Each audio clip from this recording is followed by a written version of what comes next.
Once you have failed R-CHOP or bendamustine, idelalisib, which is approved as we mentioned, and lenalidomide plus minus rituximab, there are really no other agents of record that you can use outside the clinical trials.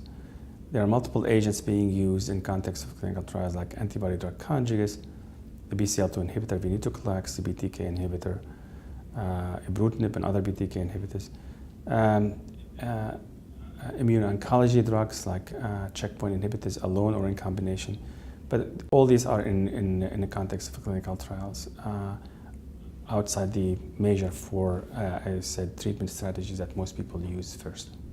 Since almost all patients with follicular lymphoma eventually relapse, they require a series of subsequent treatment options. What those options are depend on the initial therapy. If you received R-CHOP up front, you can't get that again. And the next regimen might be bendamustine or something else. In contrast, if you got BR up front, we really don't have data on the efficacy of R-CHOP in that setting, but it is a potential option. After that, what do you do? What do you use for third and subsequent lines of therapy? There are some drugs that are approved by the FDA in this context.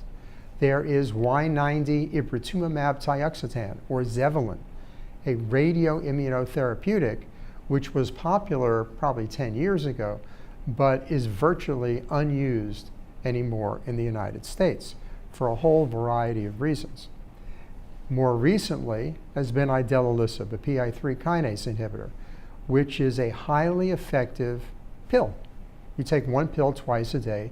The response rate's around 60%, and the median progression-free survival is almost a year. That's cool. But if a patient is not eligible to receive that drug, or if there are reimbursement issues, or if they've got it and they've relapsed and you need something else, what do you do? And there's really nothing that is generally used. People have their own preferences.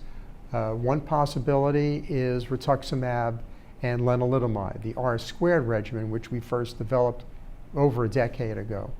And we published data in relapsed follicular lymphoma of R-squared versus lenalidomide alone, and showed that the response rate was much higher. The progression-free survival was about twice as long with R-squared compared with lenalidomide alone. So it is a treatment option. Our study was in relapsed patients. Other studies are being conducted in refractory patients. The critical therapy, the most important therapy for patients in this setting, is a clinical trial. Because without clinical trials, we're not going to be able to develop these new drugs and bring them to the market so that our patients can benefit. So once you get out to that point in time, there really isn't a standard beyond the few drugs that I mentioned. Ideally, you would want to use these targeted agents, non-chemotherapy agents, in patients who may not be fit for intensive chemotherapy. But some of these agents are not without side effects. The current label for idelalisib is for double refractory, but you can use it after at least 2 lines of therapy, so regardless if you're double refractory. That's what I think idelalisib comes to mind initially when you fail 2 prior regimens.